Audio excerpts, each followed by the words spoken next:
April 1, 1917।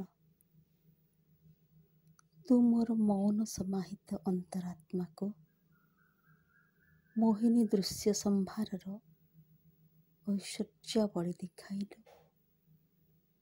Tarulata ଉତ୍ସବ ସଜ୍ଜାରେ ସଜ୍ଜିତ ଜନଶୂନ୍ୟ ପଥ ଯେପରି ଆକାଶ ଅତିକ୍ରମ କରି ଚାଲିଛି,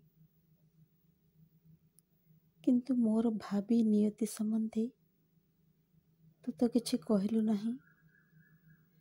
ତାହା କ'ଣ ମୋ ପାଖରୁ ଏପରି ଭାବେ ଲୁଚା ହୋଇ ରଖାଯିବ? ଆହୁରି ମଧ୍ୟ ଚତୁର୍ଦିଗରେ ଚେରି ବୃକ୍ଷ ସବୁ ଦେଖୁଛି। ତାର ପୁଷ୍ପ ମଧ୍ୟରେ ତୁ ଭରି ଦେଇଛୁ ଏକ ଅପରୂପ ଗୁଣ। ସେମାନେ ଯେପରି କହୁଛନ୍ତି ଏକମାତ୍ର ତୁ ହିଁ ରହିଛୁ।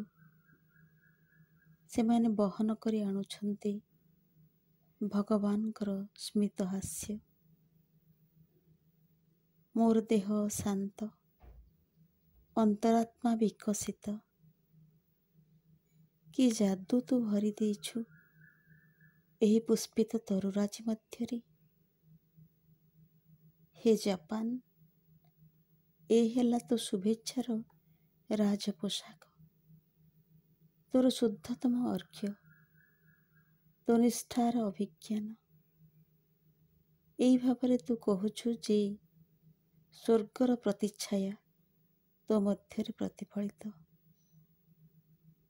ଦେବଦାରୁ ବୃକ୍ଷାଚ୍ଛାଦିତ ସମୁଚ୍ଚ ପର୍ବତମାଳା ତଥା କର୍ଷିତ କେଦାରପୂର୍ଣ୍ଣ ଉପତ୍ୟକାରେ ପରିଶୋଭିତ ଅପରୂପ ଶୋଭାର ଦେଶକୁ ଦେଖ। ଆଉ ଏଇ ଯେଉଁ ଚୀନ ଦେଶୀୟ ଲୋକଟି ହାତରେ ଗୋଲାପୀ ରଙ୍ଗର ଗୋଲାପ ଗୁଚ୍ଛ ନେଇ ଆସୁଛି, ସେ କ'ଣ ଆସନ୍ନ ଭବିଷ୍ୟତର ଆଶାର ବାର୍ତ୍ତାବହ ନୁହେଁ?